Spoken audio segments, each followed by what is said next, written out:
Joined by Jason Tarn and Aidan Rodley to chat through race number 3 at Riccarton Park. Jason, give me your thoughts around this one. Well, it's a race I think that Pretty Good Excuse is going to be able to dominate on speed. There really isn't competition for her, I don't think. If Kylie Williams chooses to be positive, she should find the front, rate her suitably enough, and I think that 3.4 is a decent enough price. I agree totally, Jason. Here's a horse who was very good in running second behind Luke last time out. It's a resuming run. We're expecting her to be sharper for that. She comes in, I think, 1.5 kilograms worse than Bell Boy, but I don't think that's any issue. I'm pretty keen on Pretty Good Excuse. There'll be a big watch on Bloodstream. The track should be okay for him. It's expected to be a slow 7 or even better on Saturday, so be watching Bloodstream very closely. I think Terry Ray's not quite sure where she's going to campaign him, but she's thinking maybe a New Zealand Cup campaign, but she's being flexible because also holds it on for the Livermore. Race number 4 from Wanganui will be the next race we're taking a look at. Let's join the market where this is the Caro Angel Syndicate 1200 Open Handicap Scapolo with Sarah McNabb's 3 kilo claim on his home track here. Aidan, do you see that being an advantage? Certainly for Scapolo. We saw the horse really luckless last time out in behind Irish Excuse at Riccarton. Here's a race where there isn't a great deal of speed. I think they can posse up with Scapolo. Here's how I've mapped them. Sir Kingwood and Taurus, the main speed influences in the race, and that should mean that Scapolo can get somewhere handy. Mighty Solomon's got a tricky little barrier drawer there in 9. Maybe they press forward with him a little bit here, which will be an interesting, just to see what they do tactically with him, Jason. I thought they'd ride him forward and maybe sit in that third position. You've got a little bit of a gap there between the two leaders, and I think that he can find that spot given the speed that we saw from him in the Foxbridge.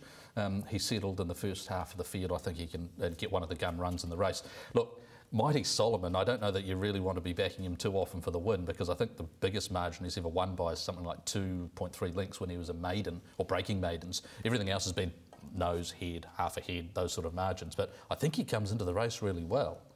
He's 2.5 years out of the winner's circle, Jason. He was luckless last time out in the Foxbridge Plate, but how long before you sort of give up on a horse who's, that long? It's February 2015, his last win. Yeah, as I said, you do need to be wary when backing him for the win. I think you can back him with confidence to finish in the first 3 in the race. Scapolo, well, we logged on Scapolo at Riccarton and we were undone by, I suppose, not getting out in time. Have to watch this again. It's not easy. No, it wasn't. It was a terrific performance, though. When he's found the line, he's hit the line strongly. Irish Excuse by this stage had just a little bit too much up his sleeve and was able to maintain that margin. You look at his heavy track record. Going to strike a heavy track at Wanganui on Saturday. He's won 9 of 14 on heavy track conditions, and he is a class act. Sarah McNabb, who was aboard this day, I'm sure she'll be sort of wiser for that experience on the horse, down to 58.5, and I thought very hard to beat. How would you have a bet here if you were going to have a crack at this race? I'd be happy to play Mighty Solomon to place if I were going to have a bet. North and South's a very strong chance, and obviously is in the market as well. So the Go Racing team and Lisa Latter, I think, with 2 of the better chances in the race. Taurus is so genuine, and he will be a speed influence on speed there. Exactly, and the lack of speed, certainly on paper, plays right into his hands. Evan Rayner said during the week that he's in terrific order, worked really well into that New Plymouth Wood last time, and has worked just as well this week, so they're really happy with the horse. The Foxton Cup is the next race we're having a look at. This is the Steelform Roofing Group over 2040, race number 6 out of Wanganui. We've got Samson up the top at $10, then Tangle 8, $4.50 around Yock and Rint, $6.50 Dr. Watson, Our Bandit $9.20 and She's Poppy at $4. Aidan, what's your reaction to this? It's an interesting way that they've assessed it. Now, how that track does develop by race 6, whether they're starting to get wide or not, will play a big bearing on this race. But Yock and Rint is a horse who needs that inside running rail, and if they are starting to come to the outside fence by that stage, then he's obviously going to be at a disadvantage. He gets the lead by himself in this race with only Our Bandit, who I've got mapped that close, and he's normally been a horse who goes back, so it just shows how little speed there is there. Zartan there, Penturi, who's not a great speed horse. It'd be interesting to see the tactics they use with Samson, who last preparation won the Egmont Cup fresh up, but that was on a dead track, has no real heavy 11 form, so that'll be a test, but they could potentially ride him close to the speed. Yeah, speed is problematical for, I think, horses like Zentango. Notice you've got Dr. Watson settling back there. I wonder whether they might sort of try and take a slightly handier position with Dr. Watson, given there isn't much tempo, but it is very awkwardly situated from that barrier. The market's completely dropped off our Bandit with the blinkers on, has trialled recently, just a sharpening trial at Foxton over the 1,200 metres. Look, I didn't think he was terrible at New Plymouth and actually managed to drop a point from that. I think the 2,040 metres will suit. I'm really surprised that the bookmakers are allowing you to get on. I think they're allowing you to get on at $9. I've got him far shorter than that. I had him shorter as well, although there have been sort of concerning signs from those last couple of runs, and the trial, by all accounts, was useful, and behind Bellum on Tuesday wasn't probably as sharp as what they might have been expecting, but on his best form, he's a real contender here. I agree with you around Dr. Watson as well. He's a horse who missed a run in the Parliamentary, and since then has only had just a one run at Awapuni, that being over 1,550 metres since that 17th of June meeting at Trentham. But he's a horse who's been so consistent through the winter, and I thought was at an overs price, $6.50, I thought was really backable in While this we're race. talking, boys, we'll take a look at Hotshot Lass's run at Te Rapa. Jochen Rindt finishes fourth in this affair. Here's Hotshot Lass leading down in the middle, a horse who's been good to you. Jochen Rindt, rail, was it not the place to be in this race, Jason? No, it wasn't overly the place to be, but he loves the rail. He races best on the rail, and I think that's where Jonathan Parks will have him the whole way round Wanganui. If it's okay, then all good. If it's off, well, then he's a significantly worse win chance. He hits the line really well here. There's a distance too short for him. Yeah. So he's in good form. He is short enough again. It's a competitive race. Like, She's Poppy we haven't really touched on, and she's one of the sort of standout winter horses for me. Again, she's sort of at the bottom of the weights. You'd have to respect her on her home track. Oh, her run in the Interprovincial was pretty good. Beat home Hotshot Lass, also beat home our Bandit, who we are rating here. He's a horse who's coming into it nicely enough, and obviously the run a couple of starts back on Opunake Cup Day was really good as well. Yeah, there's not a lot you can sort of count against. She's Poppy, a contender in the race for sure. Do we think that a suggested way might be an each way bet around our Bandit, Jason? I'd consider our Bandit as an each-way bet, also considering Dr. Watson as an each-way bet. I haven't got anything from the bank for the first call, but those are the two runners that, to me, on price, represent the best value. Yeah, I had She's Poppy riding there as well, but at $4 is probably around about the mark. Race number 2 out of Ellerslie is the next race we're taking a look at. We're on a heavy 11 there, 1,400 for race number 2, the JRA Trophy Open Handicap, and every single horse in single figures here. Aidan, 360 around Adriatic Pearl and Trudy Thornton. Yeah, it's an interesting race here because we've got horses like Von Tunzelman, who was last seen in Group 1 company, resuming. You've got a real matter like Adriatic Pearl, who's won 4 from 8 there at 360, so they're both right in the market. And outside that, Admiral as well, who's likely to get another soft lead. The one thing about Admiral, he just seems now to be a Pukekohe horse. He just loves Pukekohe and goes his best races there. He was okay here last time out, and behind Mega Blast, beat home Brilliant Shine in that race, and actually comes in, I think, 2.5 kilograms better than Brilliant Shine after Heidi Mizuki's claim as well. Maps well, and does look on paper to be a decent chance. You've been a fan of this horse, Jason. How did you rate him? Yeah, I thought he was okay last start. With that claim, it certainly helps, but this is a competitive race. Bookies aren't giving anything away with their prices. Von Tunzelman, a horse that Roger James has a very high opinion of. He's obliged to line him up tomorrow with a view to his spring campaign, and we may see him in Australia pretty quickly, Von Tunzelman. I wouldn't be discounting him off this trial, but clearly he's a better horse than ploughing through a heavy 11. I'm not suggesting that he's going to be able to do that on Saturday at Ellerslie.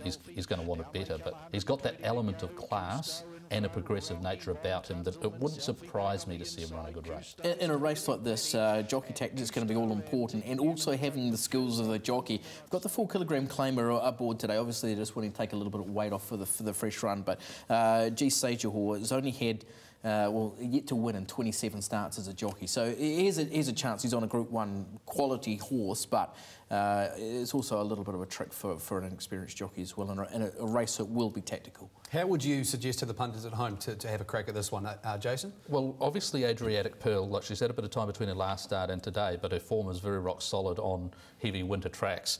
Firejet interests me because he's been kept up to the mark. He returns to Ellerslie, a track that he runs really well and gets that heavy track surface. I think he's probably going to sit second or third and run as you mapped Firejet. I think he can get some of it. So I'll be backing him. I know it's a small field, but I'll be emphasising a place wager, TAB betting top 3. with fixed odds. So I'd be emphasising that with Firejet. He beat Close-Up last spring. Yeah, he's a decent horse. And he's run third in the Concord. To mine, though, he's been disappointing. He's going to be fit. This time round, he has been disappointing. And his best form seems to have been on top of the ground. And in the last few, he's just failed to quicken, failed to make up any ground. I'd be quite happy to pot him, actually. Oh, okay. Race number 6 at Ellerslie is over 1,200 metres. This is the Network Visuals featuring Marcella, Kensington, Mighty Me, Summer Dale. Kensington, Jason, a horse you were pretty keen on the first call at $3.40. He was outpointed by Marcella, though. Very clearly in that race where he finished second to her. Okay, they ran the same last 600 metres, but visually Marcella was able to pick up better in that ground when asked by Michael Coleman, whereas Kensington takes a little bit of rousting to wind into it. So the net result was the same last 600, but Marcella could pick up in the ground better than him. The difference this time round, though, Jason, is that Kensington drops 2 kilograms. So now they're on equal weight. So there's 2 kilograms there, which is going to be, probably 3 lengths difference between the two of them. Kensington came into that race after a 2-month break, basically, since the previous run. So it's now going to be a whole lot sharper. There is just enough there to say, here's everything I want to see for this horse to turn the tables again. Have a look at the speed map for you here, and Kensington obviously is a go-back horse, so never going to be really suited here. Marcella, they rode a little bit further back than normal last time out, and in the end, both Marcella and Kensington came from last and second last to run first and second in that race, with Mighty Me running third in the race. I think we saw Summerdale running fourth and Solemnisation fifth. They're all going around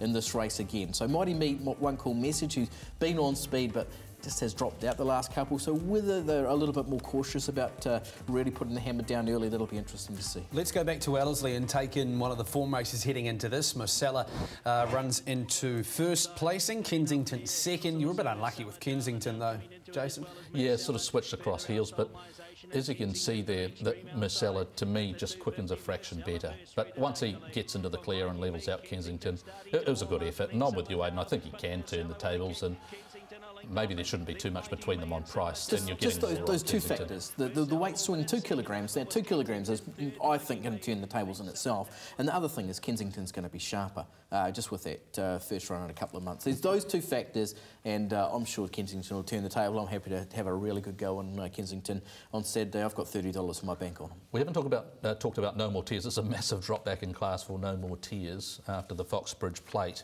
but she finished last in that.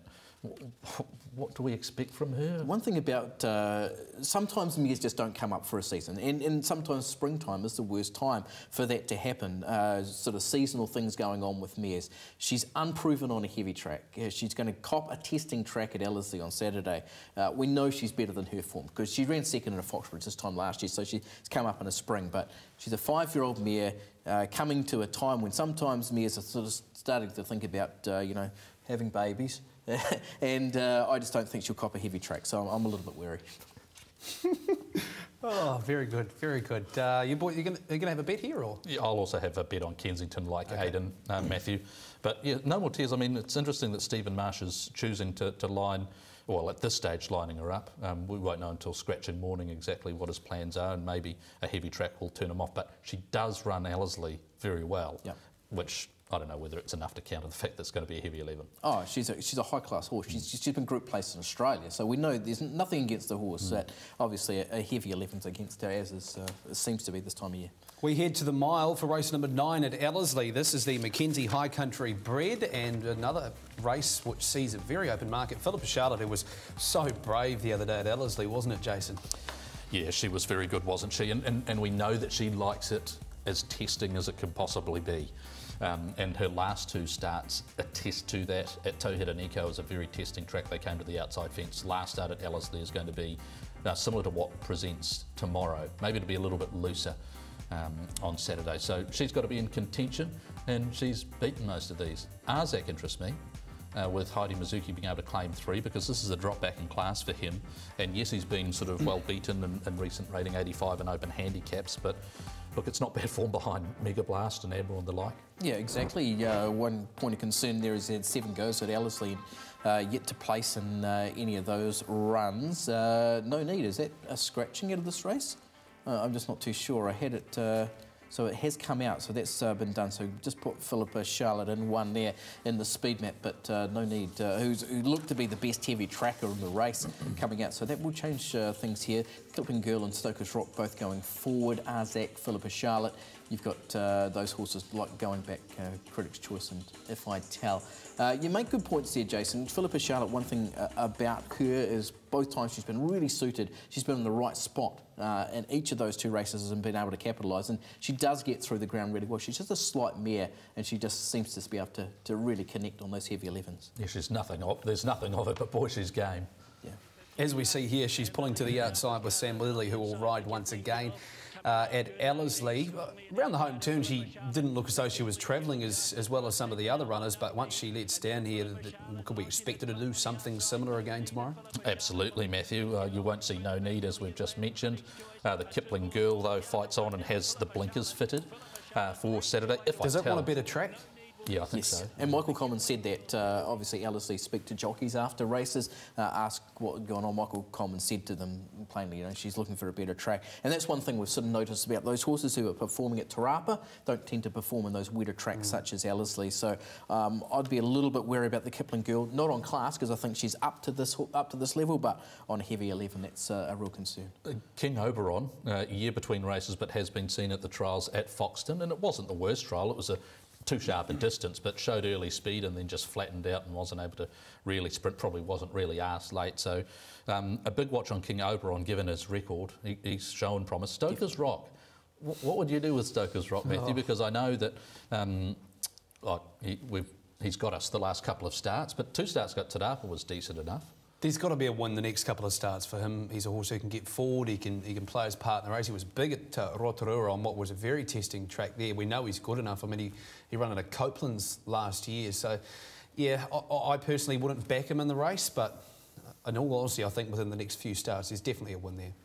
Race has definitely changed complexion with No Need coming out anyhow. I thought that was the horse to beat in the race, and I think it's probably making it a little bit more even now that we've looked into this. All right, boys, we'll leave it there. Thank you, Jason. Thank you, Aidan. And thanks to you at home watching here on our social media channel, The First Call Plus. You can catch us live with IRT on Fridays at 11 a.m, with a replay Saturdays at 7 a.m, and all of our other races previewed on Trackside 1 at 11 a.m. on Saturdays. Thanks to you at home. Certainly hope you find a winner or two over the weekend. But you gotta be there for me too.